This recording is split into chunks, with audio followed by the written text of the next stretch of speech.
Hunger gnawed at Molly O'Shea's empty stomach as she sat at the roughly hewn table in the dusty saloon, her fingers tracing the wood grain patterns to distract herself from the painful hollowness within. The year was 1878, and Willow Creek was just another struggling settlement on the Colorado frontier where fortunes changed as quickly as the weather.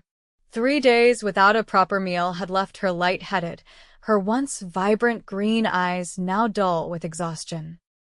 The few coins she possessed were reserved for the stagecoach fare that would take her to her sister's home in California if she could just survive until it arrived in 2 days' time. The clink of a plate being set beside her startled Molly from her thoughts. She looked up to find a tall stranger sliding a steaming plate of beef stew and cornbread next to her trembling hands. "Figured you might be hungry," the man said, his voice deep but gentle. His blue eyes met hers briefly before he settled into the chair opposite her, bringing his own plate and 2 glasses of water. Molly stared at the food, the savory aroma making her mouth water painfully. Pride warred with desperation in her chest. "I cannot accept charity, sir," she said, though her voice lacked conviction. The man pushed the plate closer to her. "It ain't charity. It's dinner." He removed his hat, revealing thick sandy brown hair that curled slightly at the ends. "Name's Thomas Reid. Most folks call me Tom." "Molly O'Shea," she responded automatically, her eyes never leaving the plate. "Well, Miss O'Shea, that food's getting cold. Be ashamed to waste it." He began eating his own meal, seemingly unconcerned whether she accepted his offering. Molly hesitated only a moment longer before hunger won out. She picked up the spoon with as much dignity as she could muster and took her first bite. The rich flavors nearly brought tears to her eyes. "Thank you," she managed after a few desperate mouthfuls. Tom nodded, a slight smile playing at his lips. "You're welcome." He ate quietly for a few moments before adding, "You passing through, or looking to stay in Willow Creek?" "Passing through," Molly said between bites. "Taking the stagecoach west in 2 days." Tom nodded thoughtfully. "California?" "Yes." "My sister lives in Sacramento." "Long journey for a woman alone." Molly's spine stiffened. "I'm quite capable, Mr. Reid." The cowboy raised his hands slightly. "Didn't say you weren't. Just making conversation." As she ate, Molly studied him surreptitiously. His clothes were dusty, but well kept. A gun belt was slung low on his hips, the revolver worn but well maintained. His hands were calloused and strong, but they handled the utensils with surprising gentleness. He wasn't handsome in the conventional sense, with his weather-beaten face and slight scar above his right eyebrow, but there was something compelling about him. "What brings you to Willow Creek, Mr. Reid?" she asked, breaking the silence. "Cattle drive," he answered. "I work for the Rocking J Ranch about 60 miles east. We delivered a herd yesterday. Heading back tomorrow."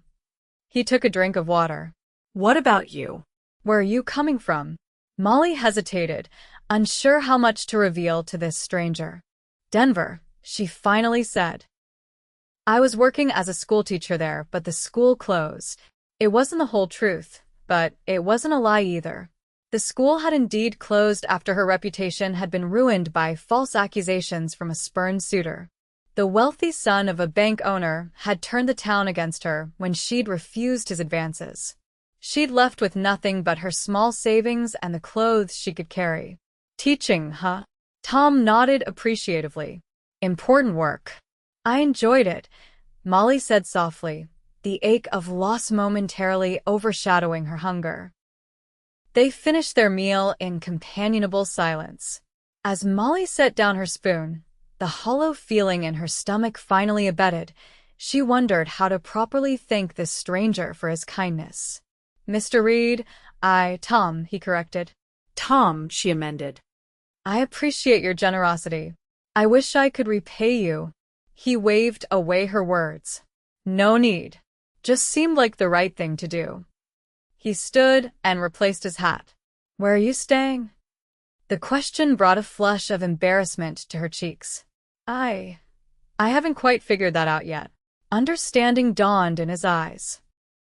The boarding house down the street is clean and reasonable. Mrs. Peterson runs it. I'm afraid even reasonable might be beyond my means at the moment, Molly admitted, hating the vulnerability in her voice. Tom considered her for a moment. Our outfit's got a wagon. We're camping just outside town. There's an extra bedroll if you want it. Some of the boys' wives are traveling with us.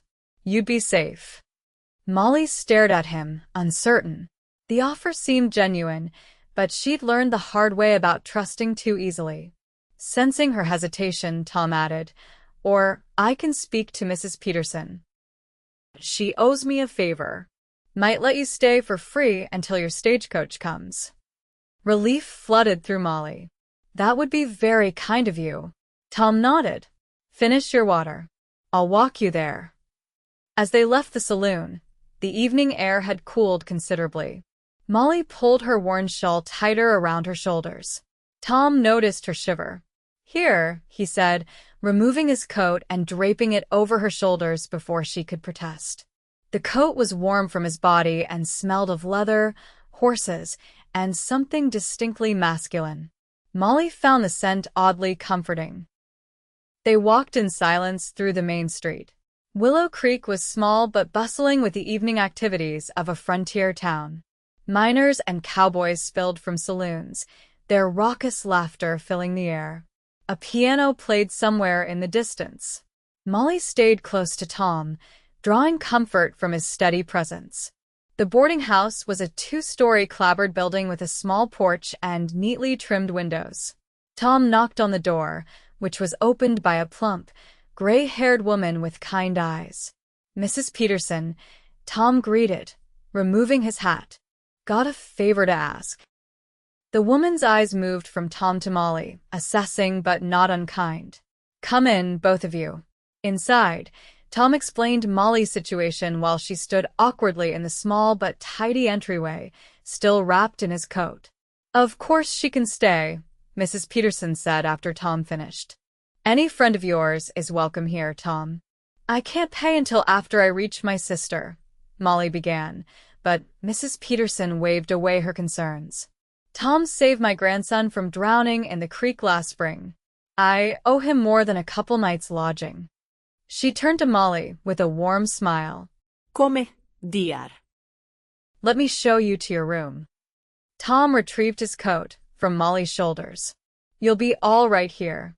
Mrs. Peterson makes the best breakfast in the territory." "Thank you," Molly said, the words wholly inadequate for what she felt. "I don't know how to repay your kindness." "No need," Tom said, settling his hat back on his head. "Maybe our paths will cross again someday." "Perhaps," Molly agreed, though she doubted it. Once she reached California, she intended to start fresh, leaving behind the hardships of the past few years. Tom tipped his hat to Mrs. Peterson. "Good night, ladies." As he turned to leave, Molly called after him. "Mr. Reid, Tom, will you be in town tomorrow?" He paused at the door. "Till noon. Then we head back east." Molly nodded. "Then perhaps I could buy you breakfast? As a small token of my gratitude." A smile touched the corners of his mouth. "I'd like that. 8 o'clock. 8 o'clock, she confirmed. After he left, Mrs. Peterson showed Molly to a small but clean room on the second floor. Bathrooms down the hall. There's fresh water in the pitcher. "It's perfect," Molly said sincerely. "Thank you." Mrs. Peterson patted her arm. "That Tom Reid is one of the good ones. Known him for 3 years now. Never asks for anything, but always willing to help." "I gathered that," Molly said, thinking of the meal and his immediate offer of assistance. "Well, get some rest, dear. You look dead on your feet." Left alone, Molly sat on the edge of the bed, overwhelmed by the sudden turn of events. This morning, she'd been contemplating selling her mother's locket to buy food. Now she had a meal in her belly and a bed for the night, all because a kind cowboy had noticed her hunger. As she prepared for bed, Molly realized she was looking forward to breakfast more than she should be. Tom Reid was just being kind, she reminded herself. There was no reason to read anything more into it. Still, as she drifted off to sleep, his blue eyes and gentle voice followed her into her dreams. Morning came with the sounds of a town awakening. Molly rose early, using the basin of water to wash as best she could. She changed into her cleanest dress of faded blue cotton that had once been quite fashionable and pinned her auburn hair into a simple bun. Her reflection in the small mirror showed a woman of 23, whose freckled face and clear green eyes still held youth despite the hardships of recent years. At precisely 8 o'clock, Molly descended to the boarding house's small dining room. Tom was already there, his hat on the table beside him, hair still damp from washing. He stood when he saw her. "Good morning," he said, pulling out a chair for her. "Good morning," Molly replied, surprised by the small flutter in her stomach at the sight of him in daylight. He looked younger somehow, his face freshly shaven, his blue shirt bringing out the color of his eyes. Mrs. Peterson bustled in with coffee. "Breakfast will be ready in a jiffy. Flapjacks and bacon today." "Sounds delicious," Molly said, gratefully accepting the steaming cup. When Mrs. Peterson left, an awkward silence fell between them. Molly searched for something to say, suddenly aware that she knew almost nothing about this man who had helped her. "How long have you been working at the Rocking J?" she finally asked. "Going on 4 years now," Tom answered, adding sugar to his coffee. "Started as just another hand, but now I'm trail boss when we move cattle." "That's impressive," Molly said, genuinely interested. "You must be good at what you do." Tom shrugged, a hint of color touching his cheeks. Just do my job. "What about you? How long were you teaching?" 3 years, Molly said. "I trained at a normal school in St. Louis before moving to Denver." "You like teaching?" "Very much," Molly admitted. "I miss the children already." Tom nodded thoughtfully. "Why'd the school close?" Molly hesitated, not wanting to delve into the painful details. "Funding issues," she said vaguely. Tom seemed to sense her reluctance to elaborate and changed the subject. "Your sister in Sacramento, is she older or younger?" "Older by 5 years. She married a merchant and moved west 2 years ago. They're expecting their first child this winter." "Nice to have family," Tom observed. "Mine's all back east. Haven't seen them in nearly a decade." "That's a long time," Molly said softly. "Do you write to them?" "When I can. My ma writes regular, though. Keeps me informed about everybody." Mrs. Peterson returned with plates piled high with golden flapjacks and crisp bacon. The sight and smell made Molly's mouth water. After thanking Mrs. Peterson, they both fell silent as they enjoyed the delicious food. "You were right about Mrs. Peterson's cooking," Molly said after a few bites. Tom smiled. "Wait till you try her apple pie." "Will you have time before you leave?" Molly asked. "Made sure of it," Tom replied, a twinkle in his eye.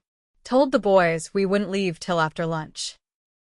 The admission that he delayed departure to spend more time in town perhaps with her sent a warmth through Molly that had nothing to do with the hot coffee. They lingered over breakfast, the conversation flowing more easily as they discovered shared interests in books and music. Tom was surprisingly well-read for a cowboy, and Molly found herself engaged in a lively discussion about Charles Dickens. "My ma was a schoolteacher," Tom explained when Molly expressed surprise at his familiarity with literature. "Made sure all us kids had education, even after Pa died." "How many siblings do you have?" "3 sisters, all married now. I'm the only boy." "That explains it," Molly said with a smile. "Explains what?" "Your manners.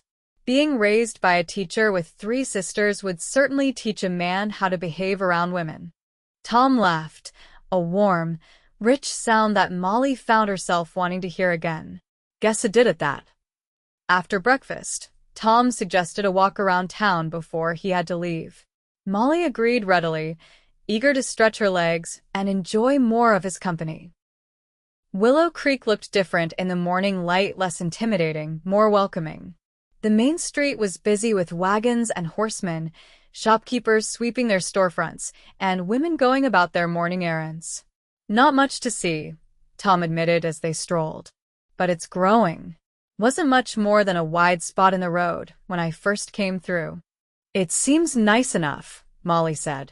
Reminds me of where I grew up in Missouri. You miss it? Missouri? Molly considered the question. Sometimes. I miss the familiarity, I suppose. Knowing everybody and being known. That works both ways, Tom observed. Sometimes being known too well can be a burden. His words struck a chord with Molly, reminding her of how quickly her reputation had been destroyed in Denver. Yes, she agreed quietly. It can be. They paused at the general store, where Tom insisted on buying her a small package of peppermint candies for the journey. Stagecoach travel gets monotonous. These help pass the time.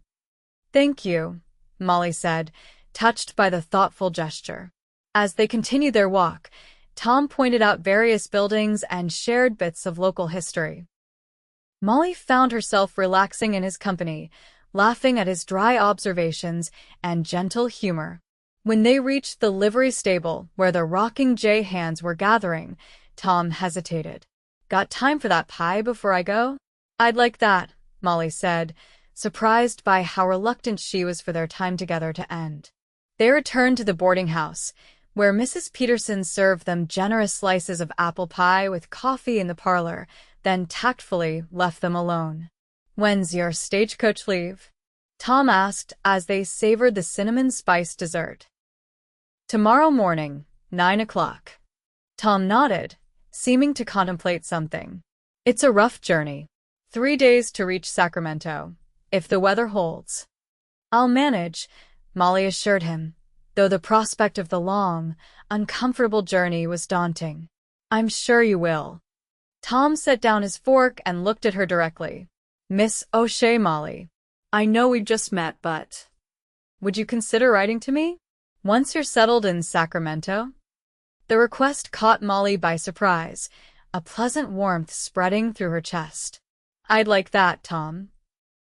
He smiled, relief evident in his expression. Good. That's good. He pulled a small notebook from his pocket, wrote something on a page, tore it out, and handed it to her. Address for the Rocking J. Letters usually find their way to us eventually. Molly carefully folded the paper and tucked it into her pocket. I'll write as soon as I arrive. I'll look forward to it. He glanced at the clock on the mantel and sighed. I should get going. The boys will be waiting. They walked together to the livery stable, where a group of cowboys was preparing horses and a wagon for departure. Several nodded respectfully to Tom and tipped their hats to Molly. At the edge of the group, Tom stopped and turned to her. Sure wish we had more time to talk. So do I, Molly admitted. Maybe someday, he said, his eyes holding hers with an intensity that made her breath catch. Maybe, she echoed. Tom hesitated, then reached into his pocket and pulled out a small leather pouch. Almost forgot. This is for you. For the stagecoach. Before Molly could protest, he pressed the pouch into her hand. The weight of coins was unmistakable. Tom, I can't accept this. It's not much, he said firmly. Just enough to make sure you can eat proper meals at the stops. And maybe a hotel room instead of sleeping on the coach at the overnight stop. But please, he said quietly, let me do this. I'd feel better knowing you're traveling comfortable. The sincerity in his eyes made refusal impossible. Thank you, Molly said, clutching the pouch. I'll repay you someday. No need, Tom said with a smile. Just write those letters. I will. I promise. A call from one of the cowboys drew Tom's attention. Boss, we're ready to ride. Tom nodded in acknowledgement, then turned back to Molly. Safe journey, Molly O'Shea. And you, Thomas Reid. For a moment, Molly thought he might take her hand or even embrace her, but instead, he tipped his hat, gave her one last smile, and turned to join his men. Molly watched as the small procession of horses and the supply wagon departed, Tom riding at the front, his straight back and easy seat in the saddle marking him as an experienced horseman. Just before the group rounded a bend in the road, he turned in his saddle and raised his hand in a final farewell. Molly raised her own in response, a strange mixture of joy and sadness filling her heart. She stood watching long after they'd disappeared from view, the small leather pouch clutched in her hand, wondering if she would ever see Thomas Reid again. The next morning dawned clear and cool, perfect weather for beginning a journey. Molly packed her few belongings and joined Mrs. Peterson for an early breakfast. "You all set for your trip, dear?" the older woman asked, pouring coffee. "Yes, thank you. And thank you again for your hospitality." Mrs. Peterson waved away her thanks. "It was my pleasure. Any friend of Tom's is welcome here anytime." The mention of Tom brought a small smile to Molly's lips. "He's a good man." "One of the best," Mrs. Peterson agreed, studying Molly with knowing eyes. "He seemed quite taken with you." Molly felt her cheeks warm. "We only just met." "Sometimes that's all it takes," Mrs. Peterson said with a wink. "My Harold proposed 3 days after we met. Lasted 42 years until he passed." Molly didn't know how to respond, so she focused on her breakfast instead. The notion that Tom might have developed feelings for her in their brief acquaintance seemed far-fetched, yet she couldn't deny the connection she'd felt with him. But it was foolish to dwell on it. She was leaving for California, and he had his life at the ranch. Their paths had crossed briefly, nothing more. After breakfast, Mrs. Peterson insisted on walking Molly to the stagecoach office. "Never know what sort you might encounter around the depot," she explained. "Better to have company." The stagecoach was already being loaded when they arrived. 6 passengers would make the journey. Molly, an elderly couple returning to their daughter's home in Nevada, a young man headed to San Francisco to seek his fortune, and 2 businessmen traveling to Carson City. "Take care of yourself, dear," Mrs. Peterson said as they waited for the call to board. "And when you write to Tom, tell him Martha Peterson says hello." "I will," Molly promised, touched by the woman's kindness. The driver called for passengers to board. Molly hugged Mrs. Peterson, then climbed into the coach, securing a seat by the window. As the horses lurched forward and the stagecoach began to roll out of Willow Creek, Molly found herself searching the small crowd of onlookers, half hoping to see a tall figure in a cowboy hat. But of course, Tom was miles away by now, riding back to the Rocking J. The journey west was every bit as grueling as Tom had warned. The stagecoach bounced and jolted over rough terrain, making conversation difficult and sleep nearly impossible. At stops, Molly gratefully used Tom's money to purchase decent meals and, at the overnight layover in a small Nevada town, a real bed in a hotel. 3 days later, dusty and exhausted, the stagecoach rolled into Sacramento. Molly peered eagerly through the window, searching the crowd for her sister. She spotted her immediately. Mary was hard to miss with her fiery red hair, identical to Molly's own, and now with a noticeable pregnancy bump beneath her fashionable dress. "Molly!" Mary cried as Molly descended from the coach. The sisters embraced, tears flowing freely. "Let me look at you," Mary said, holding Molly at arm's length. "You're too thin. Hasn't anyone been feeding you?" Molly laughed through her tears. "It's been a difficult few months." "Well, you're here now, and we'll soon fix that. David's waiting with the carriage. He wanted to come greet you, but I insisted on a moment alone with my sister." As they collected Molly's small bag and walked to where Mary's husband waited with their carriage, Mary chattered excitedly about their home, the baby's upcoming arrival, and all the news of Sacramento society. Molly listened with half an ear, her mind still partly occupied with thoughts of a blue-eyed cowboy and his unexpected kindness. That evening, after a bath and a change into a borrowed nightgown, Mary had insisted Molly's travel clothes be washed immediately. Molly sat at the small desk in the guest bedroom of her sister's comfortable home. She pulled out Tom's carefully preserved address and a sheet of Mary's fine writing paper. For a moment, she hesitated, unsure what to write to a man she barely knew. Then, smiling to herself, she dipped the pen in ink and began, "Dear Mr. Reid, Tom, I have arrived safely in Sacramento and am now comfortably settled at my sister's home. The journey was long but uneventful, made much more pleasant by your generous gift, for which I thank you again." The next morning, Molly joined her sister and brother-in-law for breakfast in their sunny dining room. David Matthews was a kind-faced man in his early 30s whose obvious devotion to Mary had immediately endeared him to Molly. "I've arranged for your letter to be posted with today's mail," David said as he poured coffee. "Business correspondence going east." "Thank you," Molly said, a little embarrassed that her letter to Tom had become a family matter. "This cowboy," Mary said, buttering a piece of toast. "Tell us more about him.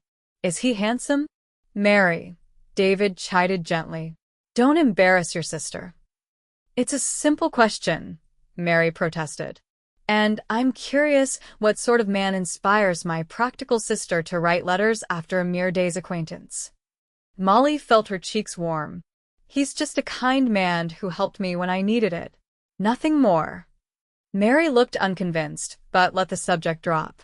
"Well, we have more important matters to discuss. Your future here in Sacramento, for instance." Over the next several weeks, Molly settled into life with her sister and brother-in-law. David, who owned a successful mercantile business, introduced her to the principal of Sacramento's school, and by the end of her first month in California, Molly had secured a position teaching third grade beginning in the fall term. During that time, she wrote to Tom weekly, sharing details of her new life and asking about his. His replies came less frequently. Mail service to remote ranches was unreliable at best, but each letter was treasured. Tom wrote of cattle drives and ranch life, of books he was reading, and of his hopes to someday have land of his own. His handwriting was surprisingly neat, his thoughts well expressed, reinforcing Molly's impression of a man whose intelligence and sensitivity belied his rough exterior. As summer progressed, Molly found herself eagerly awaiting the mail each day, disappointed when there was no letter from Colorado. Mary noticed, of course. "You're falling in love with him through these letters," she observed one evening as they sat on the porch, enjoying the cool evening air. "Don't be ridiculous," Molly protested. "We're just friends." Mary hummed skeptically. "Friends who write multi-page letters full of personal thoughts and feelings." "It's easier to be open with someone at a distance," Molly argued. "Perhaps," Mary conceded. "But I've never seen you so affected by mere friendship before." Molly couldn't deny that Tom occupied her thoughts more than was reasonable for a man she'd spent less than 2 days with. His letters revealed a depth and intelligence that intrigued her, and she often found herself wondering what it would be like to continue their conversations in person. In late August, a letter arrived that changed everything. Tom wrote that the Rocking J had purchased a large herd of cattle in California's Central Valley and needed experienced hands to drive them back to Colorado. He would be traveling to Sacramento as part of the buying team. "I expect to arrive around September 10th, he wrote. "If it wouldn't be an imposition, I would very much like to call on you during my stay." Molly's heart raced as she read the words. September 10th was just 2 weeks away. After nearly 3 months of correspondence, she would see Tom again. Mary was ecstatic at the news. "He's coming all this way to see you. If that isn't love, I don't know what is." "He's coming for business," Molly reminded her sister. "Seeing me is incidental." "Keep telling yourself that," Mary laughed, her hands resting on her now prominent belly. "Meanwhile, we need to make sure you have a new dress for the occasion." Despite her protests, Molly found herself being measured for a new gown of forest green silk that Mary insisted brought out her eyes perfectly. As the days ticked by, her anticipation grew, along with her nervousness. What if their connection existed only in letters? What if meeting again proved awkward and disappointing? On the morning of September 10th, Molly was too nervous to eat breakfast. She sat in the parlor, alternately reading the same page of a book and jumping at every sound from the street. At precisely 10 o'clock, a knock came at the door. Molly froze, her heart hammering against her ribs. The maid answered, and a moment later, Tom Reid stood in the parlor doorway. He looked different in town clothes, a clean black suit, white shirt, and string tie, but his eyes were the same clear blue she remembered, now crinkled with a smile as he spotted her. "Miss O'Shea," he said, removing his hat. "It's good to see you again." Molly rose on unsteady legs. "Mr. Reid, welcome to Sacramento." They stood looking at each other for a long moment, the air between them charged with unspoken words. Then Mary bustled in, breaking the spell. "You must be Mr. Reid. I'm Mary Matthews, Molly's sister. We've heard so much about you." Tom turned his attention to Mary, shaking her hand. "Madam, a pleasure to meet you. Your sister has written often of you and your husband." "All good things, I hope," Mary said with a laugh. "Please sit down. Would you like some coffee?" "Yeah, coffee would be fine. Thank you," Tom said, taking a seat across from Molly. Once Mary had arranged for refreshments and discreetly left them alone, though Molly suspected she was listening from the hallway, an awkward silence fell. "You look well," Tom finally said. "California agrees with you." "Thank you," Molly replied, noting how the months had added a touch more silver to the hair at his temples. It suited him. "How was your journey?" "Long," Tom admitted with a smile. "But worth it." Something in his tone made Molly's pulse quicken. "For the cattle business, you mean?" "Among other reasons," he said, his eyes meeting hers steadily. The maid brought coffee, providing a momentary distraction. When they were alone again, Tom leaned forward slightly. "Your letters," he began, then paused as if choosing his words carefully. "They've meant a great deal to me, Molly." "And yours to me," she admitted. "I've thought often of our brief time in Willow Creek," Tom continued. "Wished we'd had more of it." "So have I," Molly said softly. Tom's expression brightened. "I'm in Sacramento for a week. I was hoping. That is, if you're willing. Perhaps we could spend some time together? Get to know each other better in person." "I'd like that very much," Molly said, a warm happiness spreading through her. Over the next 6 days, Tom called at the Matthews home daily. He and Molly took walks along the river, visited the state capitol building, and spent long hours in conversation on the porch swing.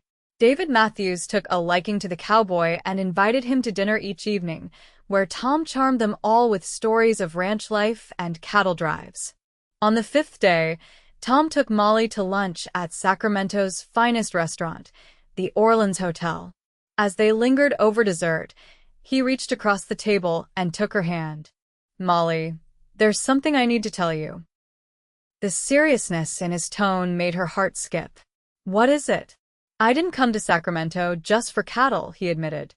"That was the excuse. The truth is, I came to see you." Molly's breath caught.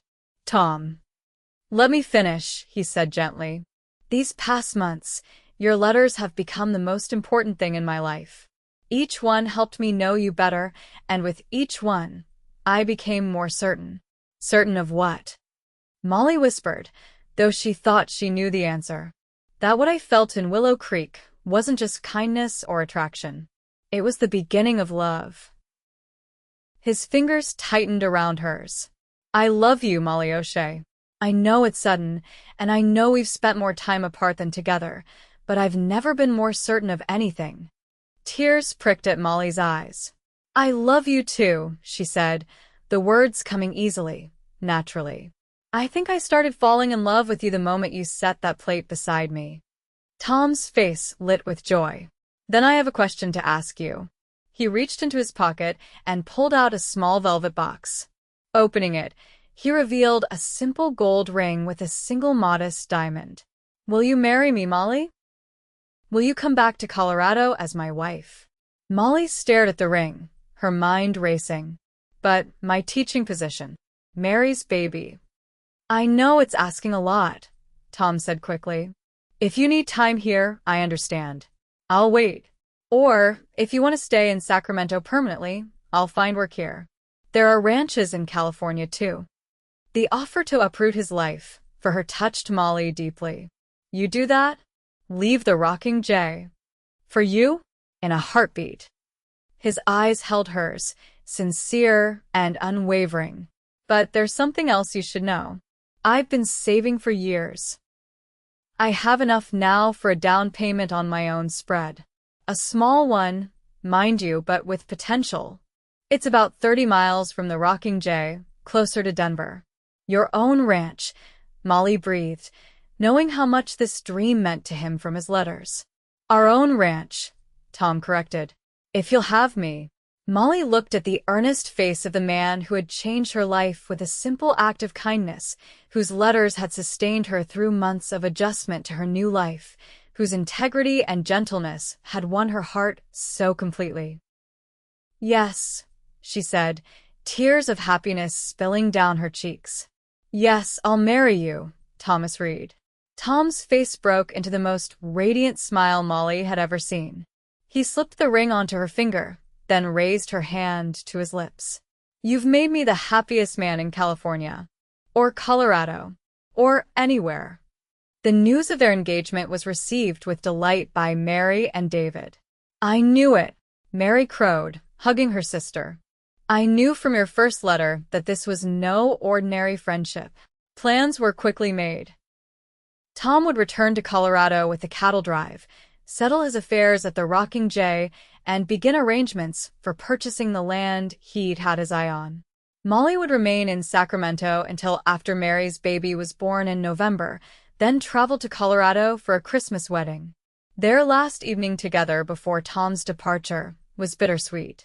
They sat on the porch swing, Molly's head resting on Tom's shoulder, their fingers intertwined.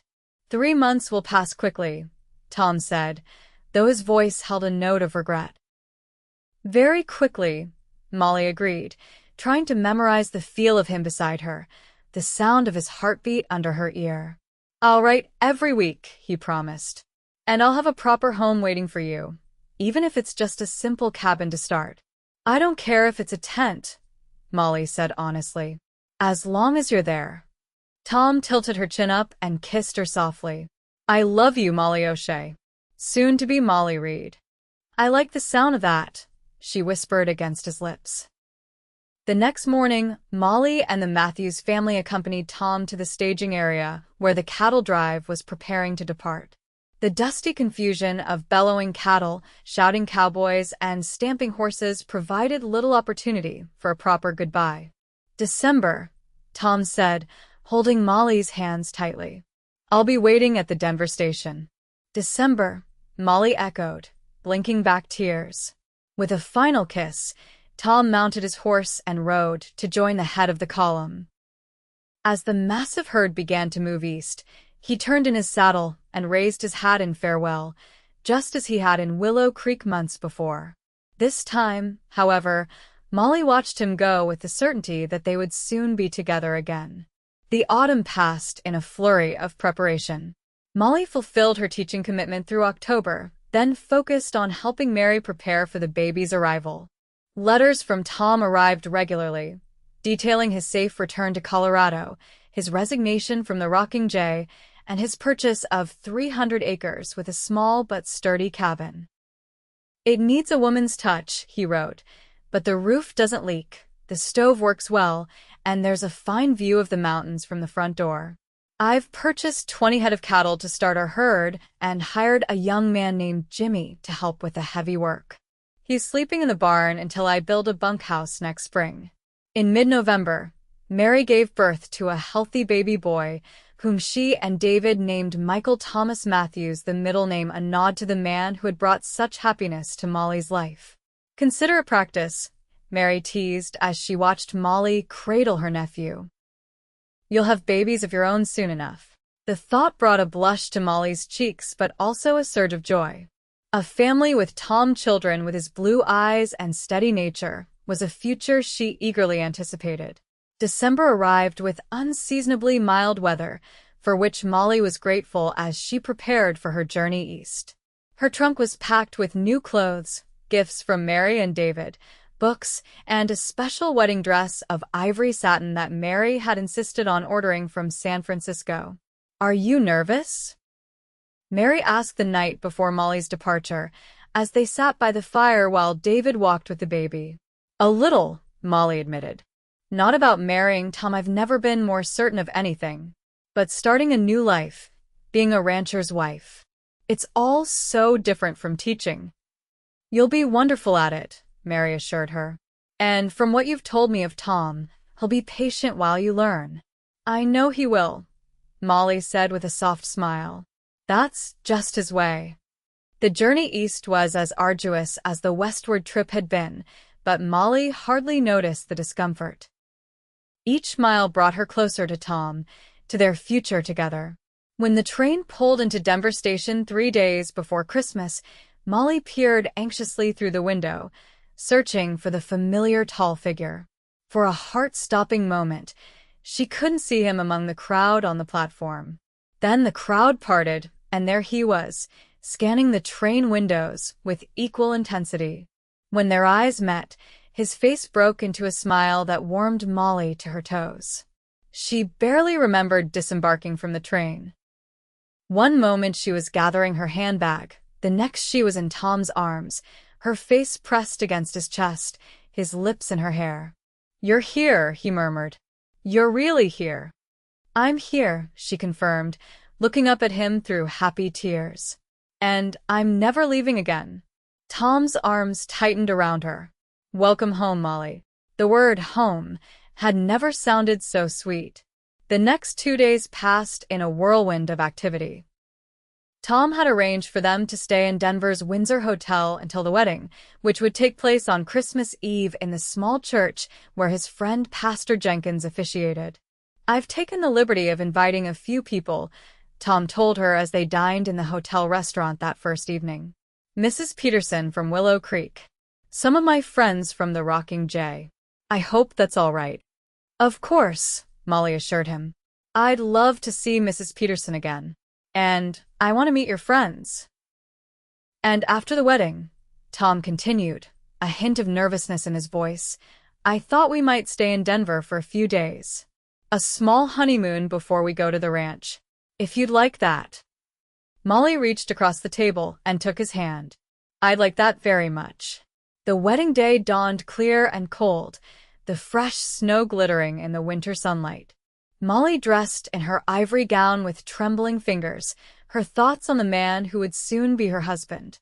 A knock at her hotel room door revealed Mrs. Peterson, who had arrived from Willow Creek the previous day. "Oh, my dear," the older woman exclaimed, her eyes filling with tears. "You look absolutely beautiful." "Thank you for coming," Molly said, embracing her. "It means so much to have you here." "Wouldn't have missed it for the world," Mrs. Peterson declared. "When Tom's letter arrived with the invitation, I started packing that very day." Together, they made the final adjustments to Molly's appearance, securing the small wreath of holly berries that served as her headpiece, arranging the folds of her skirt, pinning the cameo brooch that had been her mother's at her throat. "There, Mrs. Peterson said, stepping back to admire the effect. "Perfect. Now, are you ready to go meet your groom?" "More than ready," Molly said with absolute certainty. The church was small but beautiful, decorated with evergreen boughs and red ribbons for Christmas. As Molly stood at the back, her arm linked with David Matthews, who had surprised her by arriving from Sacramento the day before, she saw Tom waiting at the altar. He wore a new black suit, his hair neatly trimmed, his face clean-shaven. But it was the look in his eyes as he saw her that Molly would remember forever, a look of such love and wonder that it brought fresh tears to her eyes. The ceremony was simple and heartfelt. They exchanged traditional vows, their voices steady and sure. When Pastor Jenkins pronounced them husband and wife, Tom kissed her with a tenderness that promised a lifetime of love. The small reception was held in the hotel's private dining room, where Molly met the friends who had become Tom's family during his years in Colorado. There was laughter and dancing, and many toasts to the couple's happiness. "To think," Mrs. Peterson said, raising her glass, "that all this began because a hungry young woman sat at a table and a kind cowboy set down his plate beside her." "Best decision I ever made," Tom said, his arm around Molly's waist. "And the kindest gift I ever received," Molly added, leaning into her husband's embrace. Later that night, alone in their hotel suite, Tom took Molly in his arms. "Happy, Mrs. Reid?" "Completely, Mr. Reid," she answered, standing on tiptoe to kiss him. "And you?" "More than I ever thought possible." His eyes grew serious. "I want to give you everything, Molly. A beautiful home, fine things, all the books you could ever want to read." "I already have everything I need," she said, placing her hand on his cheek. "I have you." The following spring found Molly standing on the porch of their ranch house, no longer just a cabin, as Tom had been busy with expansions all winter. The morning air was crisp, the sun just beginning to warm the land. In the distance, the small herd of cattle grazed peacefully, their numbers increased by several new calves. Tom emerged from the barn, Jimmy at his side, both men deep in conversation about the day's work. Seeing Molly on the porch, Tom said something to Jimmy, who nodded and continued toward the corral while Tom changed direction and headed toward the house. "Good morning, beautiful," he called as he approached. "Sleep well?" "Very well," Molly replied with a smile, though in truth, she'd been awake for hours, contemplating the news she had to share. Tom bounded up the steps and kissed her soundly. "Something smells delicious." "Fresh bread," Molly said. "And I've made that apple pie you like so much." "Apple pie for breakfast." Tom raised an eyebrow. "What's the occasion?" Molly took a deep breath. "I thought we might have something to celebrate." Tom's brow furrowed in confusion. "Celebrate? Did I forget something important?" "No," Molly said, taking his hands in hers. "But I visited Dr. Wilson in town yesterday while you were meeting with the cattle buyer." Concern immediately replaced confusion on Tom's face. "Are you ill? Why didn't you tell me you were feeling poorly?" "I'm not ill," Molly assured him quickly. I'm... She paused, suddenly nervous despite having rehearsed this moment for hours. "Tom, we're going to have a baby." For a moment, Tom stood absolutely still, his expression frozen in shock. Then, with a whoop of joy that likely startled the cattle half a mile away, he swept Molly into his arms and spun her around. "A baby! Our baby!" he cried, his face alight with happiness. When? "How soon? Are you sure?" Molly laughed, clinging to his shoulders. "Yes, I'm sure. And Dr. Wilson thinks sometime in November." Tom gently set her down, his hands moving to cradle her face. "A baby," he repeated in wonder. "Molly, you've made me the happiest man on earth. Again." "I'm pretty happy myself," she admitted, leaning into his touch. Tom's expression suddenly turned serious. "You should be resting. Should you be on your feet? Do we need to hire help for the house?" "I could ask Mrs. Johansson from town if her daughter—" "Tom," Molly interrupted with a laugh. "I'm having a baby, not an illness. Women have been doing this since the beginning of time. I'm perfectly capable of continuing my normal activities for now." But nothing," she said firmly. "When the time comes that I need help, I'll tell you. I promise." Tom looked unconvinced but nodded. "All right, but no heavy lifting. And if you feel tired, you rest. Immediately." "Yes, sir," Molly said with a mock salute, then softened. "I love how much you care." "I love you," Tom said simply. "You and our child." His hand moved to rest gently on her still flat stomach. "Our family." The word filled Molly with indescribable joy. Family. For so long, she'd had only Mary. Now she had Tom, and soon their child. a family of her own. As they stood together on the porch of their home, the sun rising over their land, Molly thought back to that day in Willow Creek, hungry and alone, when a kind stranger had set his plate beside hers. How could she have known then that simple act of kindness would lead to this moment of perfect happiness? "What are you thinking?" Tom asked, noticing her distant expression. Molly smiled up at him, her heart full to bursting with love. "I'm thinking that I'm very glad you decided to share your dinner with a hungry stranger." Tom's arms tightened around her. "Best decision I ever made," he said, echoing his words from their wedding day. "And I'd do it again in a heartbeat." As his lips met hers in a tender kiss, Molly knew with absolute certainty that this was where she belonged, in the arms of the man who had offered not just a meal, but his heart, to a woman with nothing to give but her love in return. And that, she now knew, had been more than enough.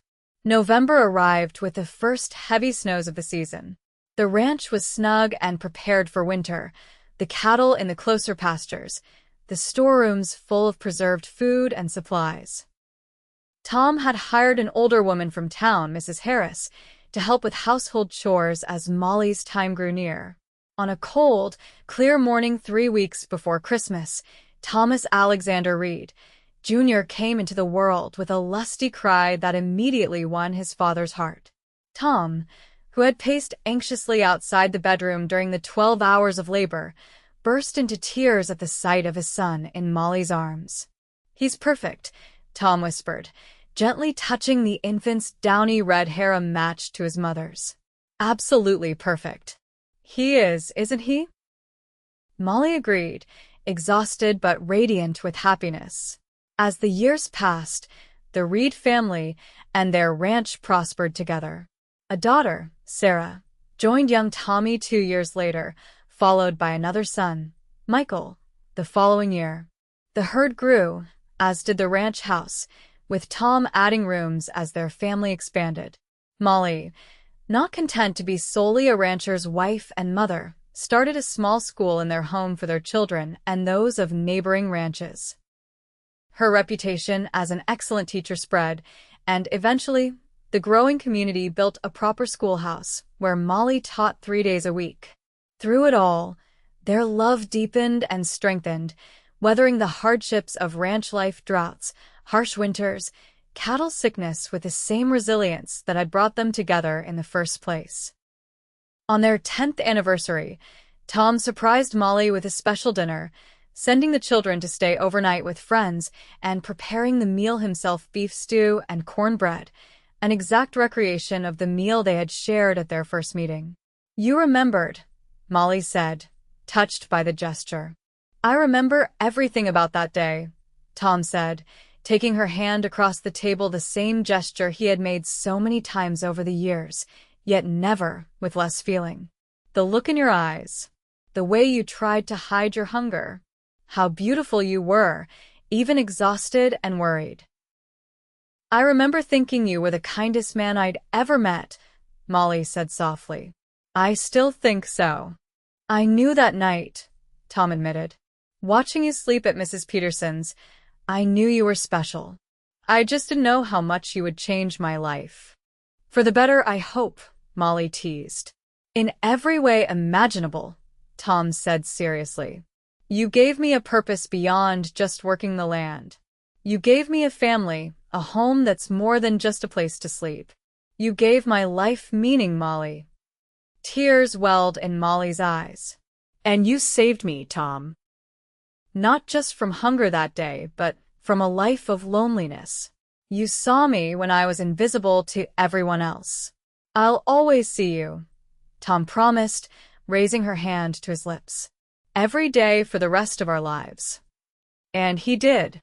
Through children growing up and leaving for their own adventures, through grandchildren and the gradual slowing of age, Thomas Reid never stopped seeing the hungry young woman who had captured his heart with her courage and dignity. And Molly never stopped being grateful for the cowboy who had set down his plate beside her, changing both their lives forever with that simple act of kindness. Years later, When their grandchildren begged for the story of how they met, Tom and Molly would exchange a smile before beginning the tale that had become family legend. It was 1878, in a small town called Willow Creek. Molly would begin. I sat at a table with nothing to eat, and I set down my plate beside her. Tom would continue, his weathered hand finding Molly's, their fingers intertwining as naturally as breathing. Best thing I ever did.